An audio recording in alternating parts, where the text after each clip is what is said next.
All right, what's up, guys? I think I may have figured this out. I was trying to do, yeah, okay, I figured it out. Um, all right, so I'll share my in here, and this is, I'll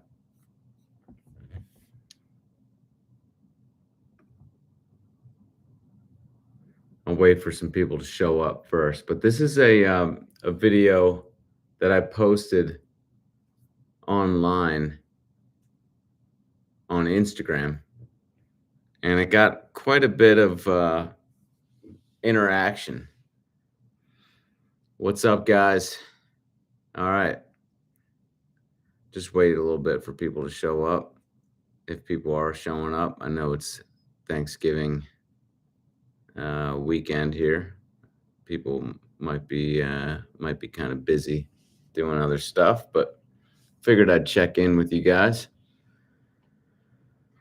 So this is a video of Albert Pujols, his game swing versus what he thinks he should be doing, and what I wrote is that major league player doesn't necessarily mean knowledgeable about the swing. And yeah, it got a lot of opinions in this particular Instagram post. But this is something that I think that we need to move past in swing instruction. I think that oftentimes people assume that major league players have a lot of knowledge about swing mechanics. And that's just not the case. I mean, would the example I always give is, does a NASCAR driver necessarily know how to fix engines really well? You know, it's pretty much the same idea. And this whole thing of, I think people are confused because they say, well, that's just the feel he's going for. Well, he's damn lucky he didn't actually ingrain this feel. He must not have practiced that much, thank goodness, practiced this swing that much off the tee, because if he had, it would have possibly leaked into his swing a little bit more than it actually did. So it's very confusing out there in swing instruction land. You know, I think what happens is a lot of these major leaguers go for a certain feel, but that feel just never actually works into their swing. So, but when they're being interviewed and asked about the swing, they go to this feel that they're quote unquote working on. And what happens then is, in a game, their body knows to go to what really works. And that is not what they're trying to feel off a tee. So, we've seen Griffey too in the on deck circle work on this same movement that Albert Pujols is working on.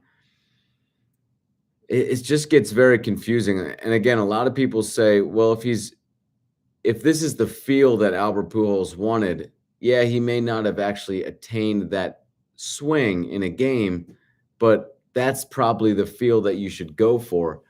But it's not. A lot of these guys developed a great swing pretty naturally, and they didn't really have to work at it like most people out there will have to do. And so,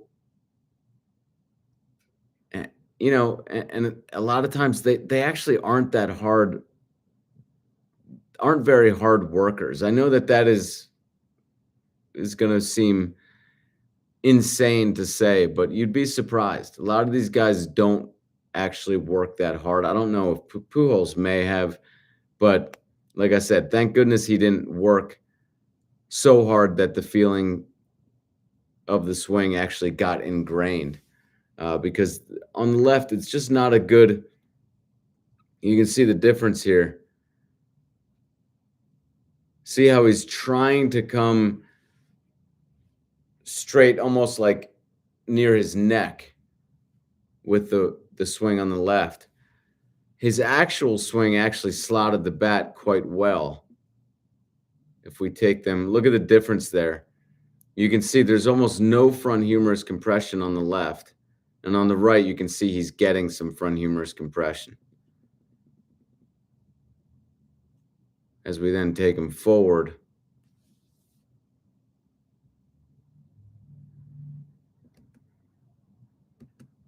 into contact, you can see the difference there. And on the left, he's trying to make room because he's more flippy. He's taken the hands directly to the ball, and you can see he's leaning back more. That is to create more room to allow the barrel to square up. On the right, he gets the barrel nice and square before his back arm has even become very straight at all. It's still at 90 degrees there, which is what we tend to see from the better hitters. And you can see he doesn't have to lean back through the hit. So, and then you can see the, this kind of action is just not what you want. I know a lot of people out there saying, yeah, it's just the feel though that he's going for. Yeah, you just have to realize this is a guy who naturally has a lot of lead side dominance. And so what he says about the swing, and this goes for really all these great hitters, what he says about the swing, you just can't pay attention to. Because most hitters are extremely back arm dominant, and that's really a big reason why they struggle so much, why hitting is so hard for them.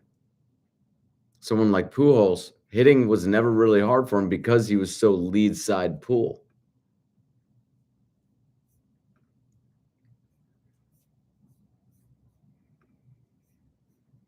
Jamie, who are two hitters you like to dissect, past and present, not named Babe Ruth and Ken Griffey Jr.? Also, I can't find the video of me that you did. I'm sorry. I oftentimes will kind of try to clean up my YouTube channel a little bit. I must have made that video. I forget what it's called, but unlisted or something like that. But if I ever find it, I'll why do you want to see it? I'm just curious. Do you not have that video of your swing anymore and you want to get it? But oh, it's called Vlog 109. Okay, I'll check it out. But I'm just curious why you want to see it. And hitters that I like to dissect, I mean,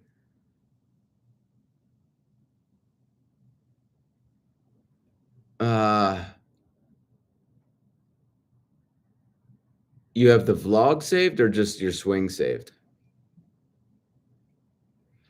Do you just want me to make the vlog public again so people can see it? But hitters I like to dissect, I mean, I'm trying to think if there's anyone who's swing. I just like to see new swings. I haven't really done that very much lately. For a while there, I was watching a lot of 80s games and, waiting for them to show swings from the front view. Oh, okay, just make it public again so people could see it. Okay. I can do that. But yeah, I just like to see new swings. Even if it's like a new Ken Griffey Jr. swing, who I have many swings of, just to see a new swing is fun. I don't know about you guys. I just like seeing swings. I'm trying to think if there's anyone whose swing I particularly like to see? I don't think so. I think it's just new swings, just like I like just I'm just interested in seeing different swings, even if it's someone who's not very good.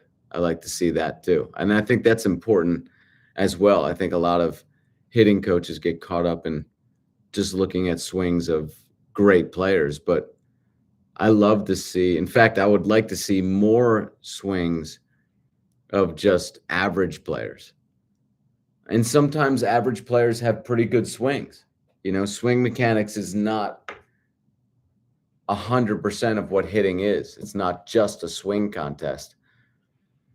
So sometimes you'll see good swings on guys who were pretty average.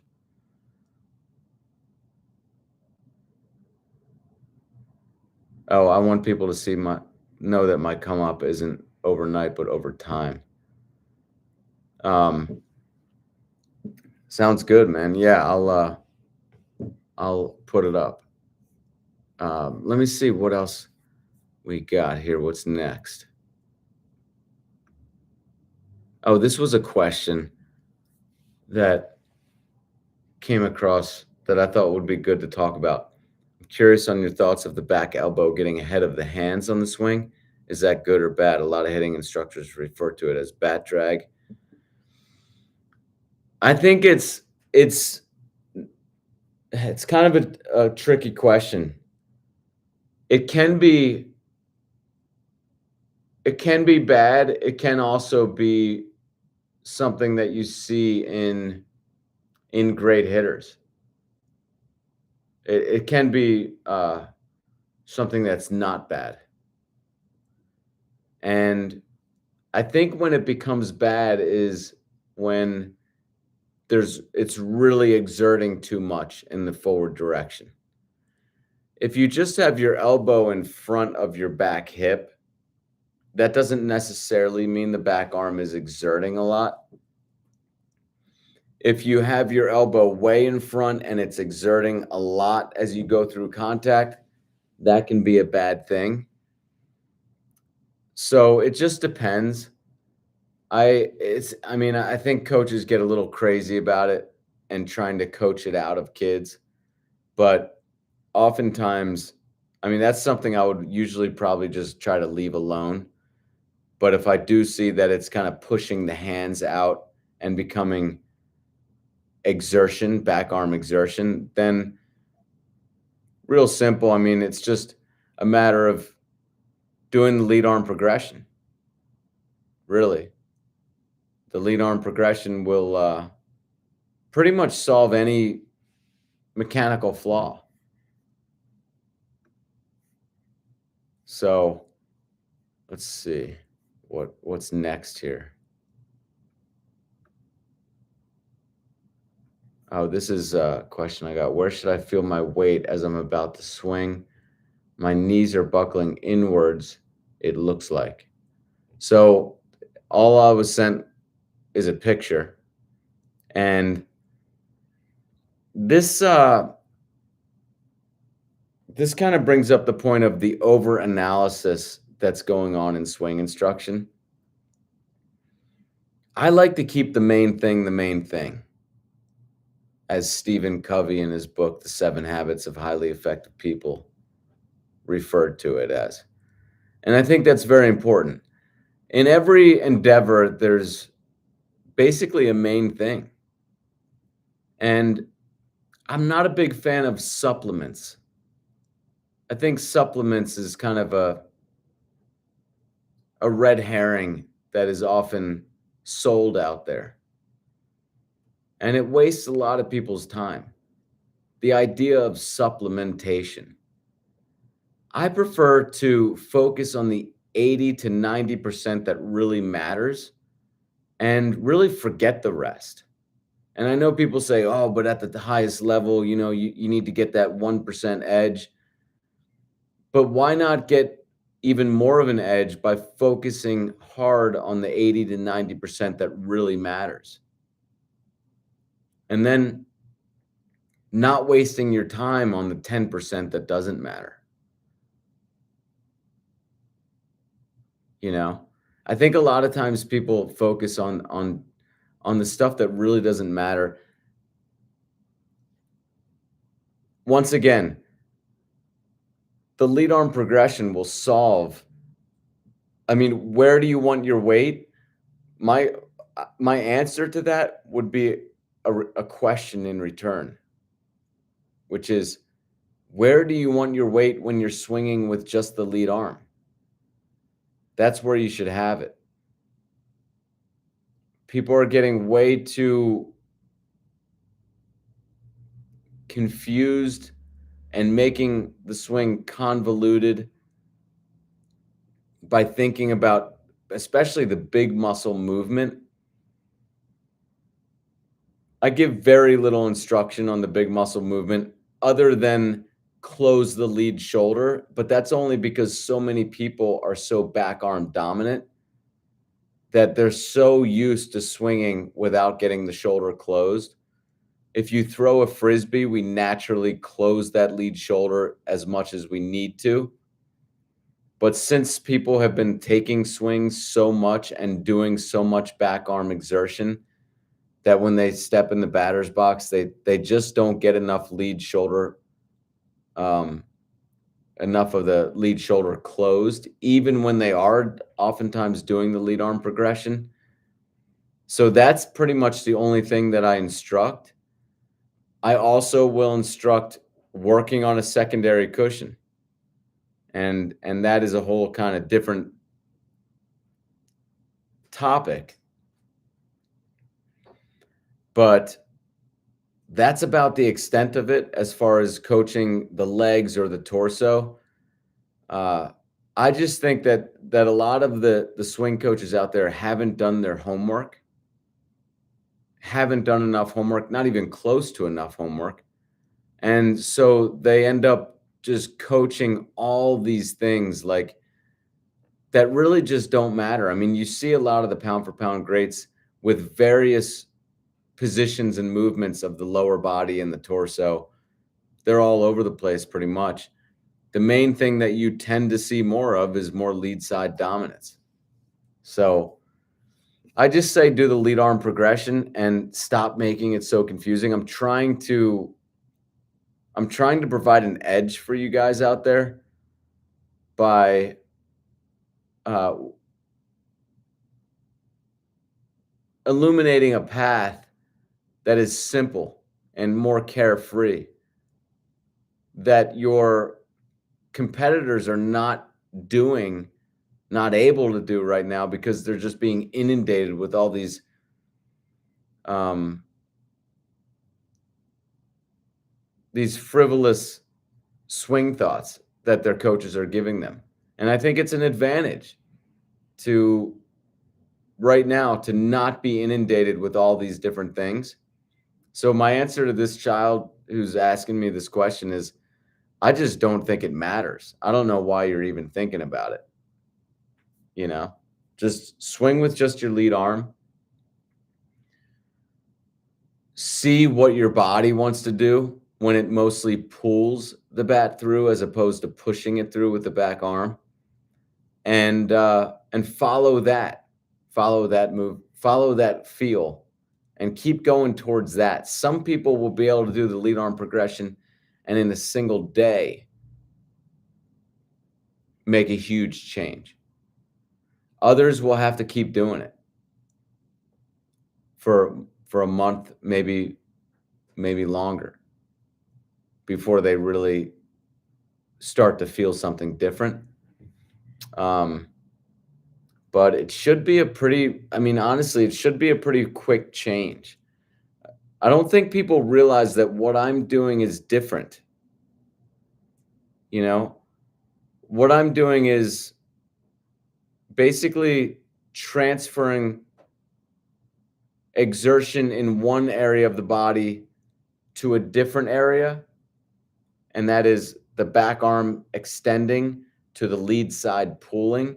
So there's no net energy loss. And in so doing, your mechanics change. That's the idea of it. A lot of people are like thinking like, oh, I'll just go to the gym and, do pulls with the cables. You're not really understanding what I'm getting at here. We're looking for a mechanical change. And when you transfer exertion from the back arm extension to more lead side pull, that mechanical change should happen quite naturally. But it just involves quieting the back arm, increasing the amount of pull that you have with the lead side. Doing those two things simultaneously should change everything in the way that it needs to be changed.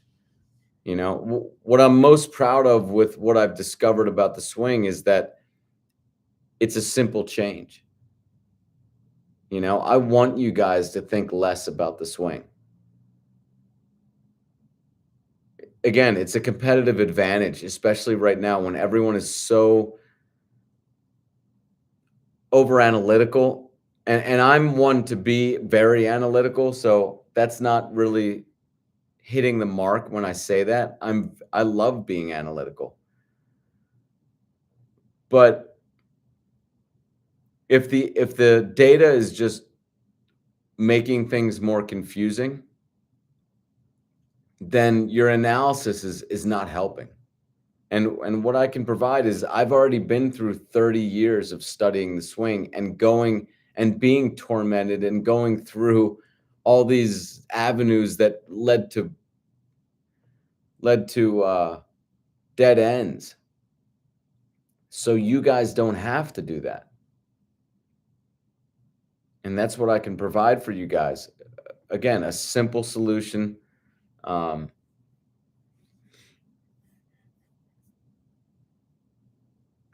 Which I'm sure, your hitting coach down the street is not providing. I'm sure he's touching on, 10 different swing thoughts at a time.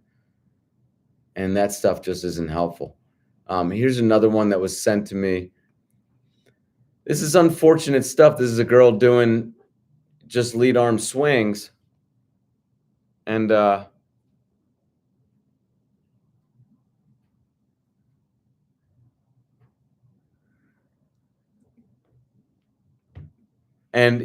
look how stiff it is, guys. This is kind of touches on what I don't like about today's instruction. And this is, by the way, what happens in lots of sports instruction, where instructors just say to themselves, if we're more stiff, if we're more confined and contained, that must be better mechanics because it's less movement. It's more efficient. And so they just think that if you just contain and stiffen and stop moving, and then you're doing better. Sorry, that's not, look at where that's gotten in boxing and MMA. That's gotten them to where the only thing they teach is the straight punch. And they teach that as, that's the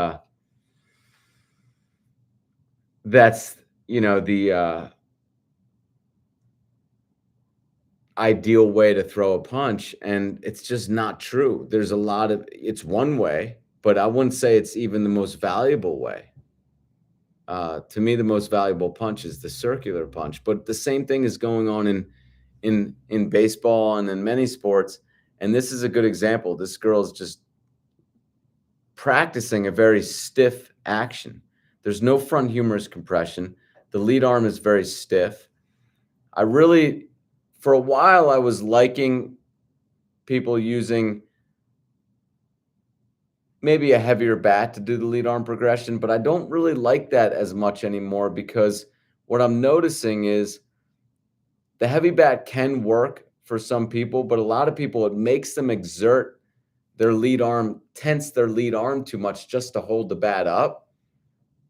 And so it doesn't really, my idea was that I wanted to get it to kind of pull on the lead arm a little bit more. But I really like just using the lead arm training bat that I sell, or one that, just a smaller bat that you might have. and just allowing the lead arm to be loose. What I would like this girl to do is just loosen up, maybe have a little bat tip, maybe not. You don't need a bat tip, but just loosen up. And at some point in the forward swing, feel that lead arm compress up against the chest. You can see she's exerting it way too much. I mean, this is not the action you want to hone. Look at the arm. You can see from there to there, it just straightens out. She's basically making contact with her arm completely straight and away from her hand, is as far away from her chest as it can get. This is not what we're looking for when doing lead arm swings. And then, of course, she stops right there. Again, more stiffness that I don't want. We want, guys, we want the arm to just loosen up and sort of whip through. We're using our torso to whip the arm through. Does everyone understand what I mean by that? Like how that is so different from what this girl is doing. But this is really what's going on today. People don't realize this is the main problem that I have with today's swing is the lack of lead arm compression as you start forward. And it has to do with the teaching of throwing the hands or staying inside the ball. But it's unfortunate. Don't do lead arm swings like this, whatever you do. Kent Herbeck. This is a swing I wanted to kind of to put up there. Kent Herbeck is ranked 203 on the pound for pound list. He was a lefty bat, righty throw, and hit a home run every 21 at bats, weighing 200 pounds.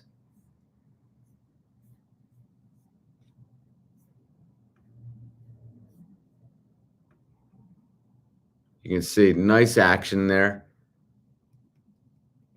Not a ton of front humerus compression, but that's okay. You just want to make sure if that back arm doesn't exert a lot, then that's really what matters. And you can see with this position here, that's indicative of the back arm not exerting a whole lot. Guys, you really want gravity to be working at this point in the swing. So the hands are kind of being pulled by two forces. The rotation of the torso, they're being pulled forward with that, but also the force of gravity dropping them down.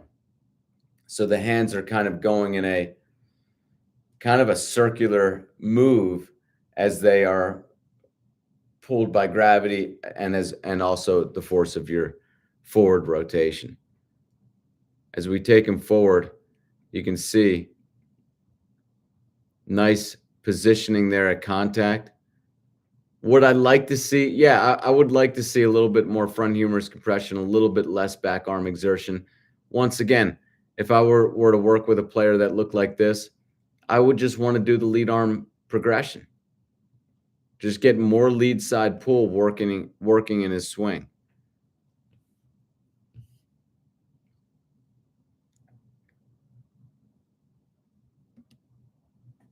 If we take him back, you can see the back arm and bat seem to be in good alignment there. Here's Al Kaline.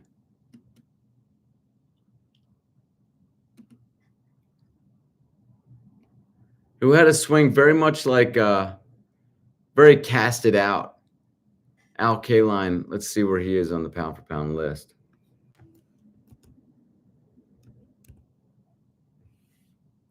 He's number 81 on the pound for pound list.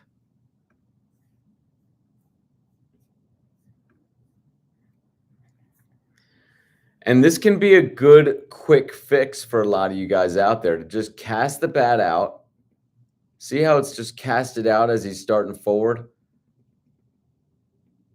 and he gets beautiful positioning there as he heads into through contact.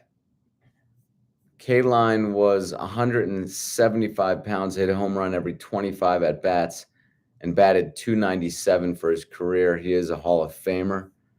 But this positioning that you see from him right here is great positioning.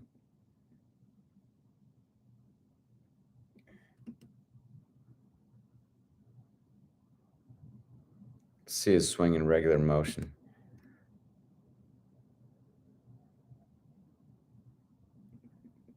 Just a unique swing, kind of Albert Bell like, Jackie Robinson like in the way that he casts the bat out. And really, that's very helpful. That can work very well for a lot of you guys. Just cast the bat out so the barrel enters the zone early in relation to your back arm extension. And it kind of forces a very connected position at contact.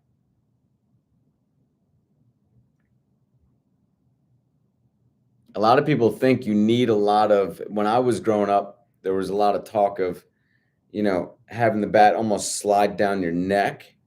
And the idea was that with more lag, then you're going to snap it at the end. But really, you don't want a lot of lag in your, or you don't need the wrists aren't really the source of power in the swing. It's mostly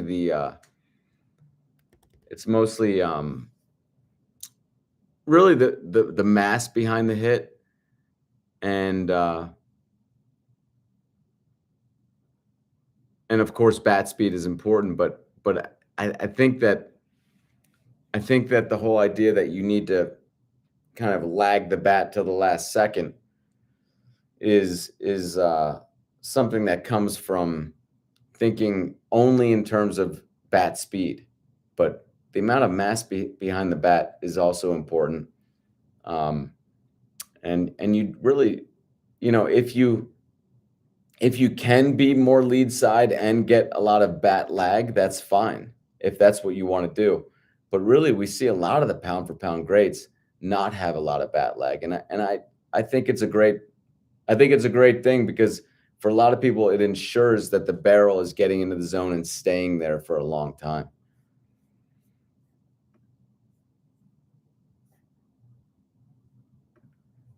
Um,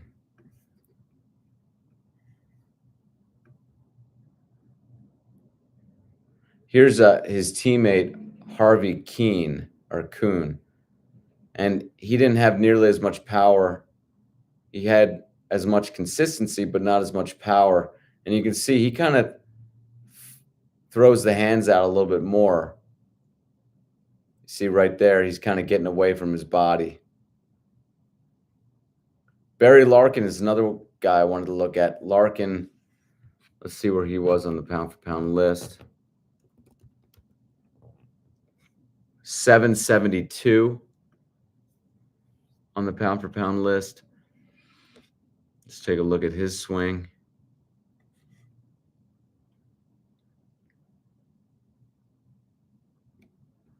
A little bit of exertion there. I would like to see a little bit less, but nice humorous compression going on there.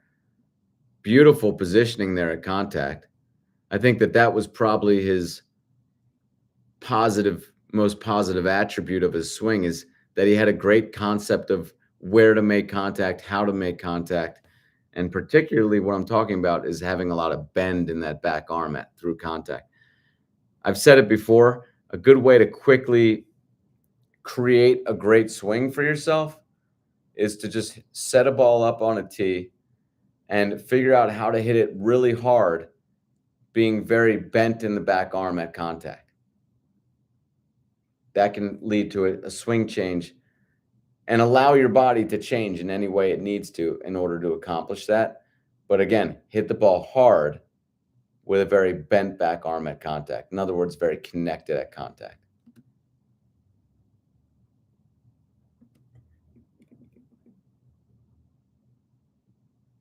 There you can see that's a home run, very well connected He just liked to have that back arm well bent at contact, and that's a great attribute.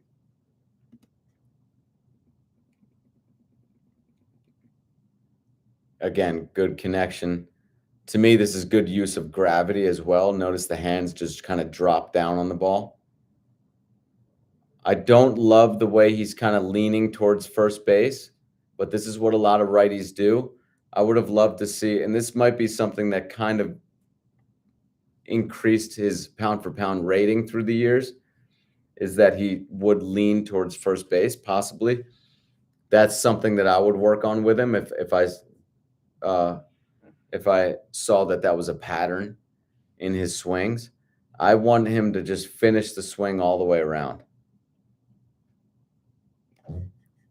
And then cow rally is another one people wanted me to, and I know I did one recently, but I've gotten some requests to do cow rally.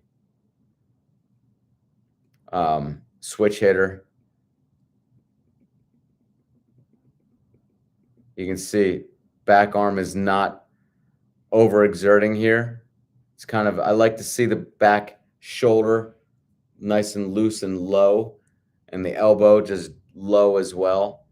And so you can see not a lot of back arm exertion. Nice. He's got a beautiful, what a lot of coaches would call a long swing is what he has. This is more high and inside pitch, so he adjusts.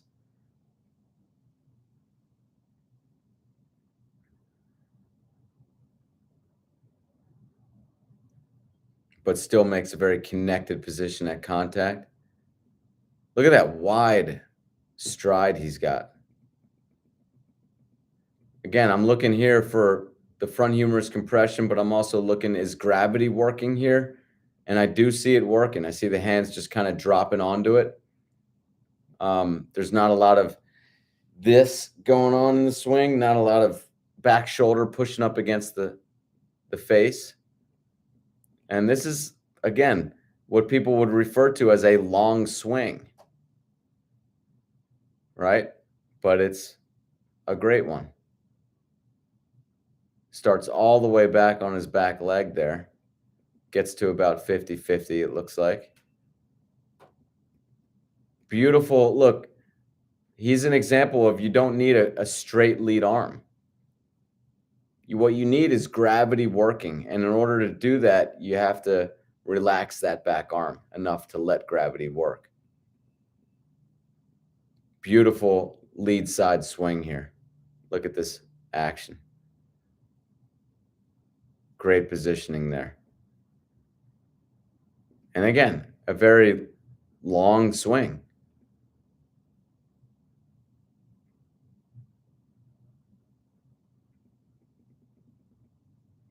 This, I think we already saw this swing. So there you have it. Hope you guys had a good Thanksgiving.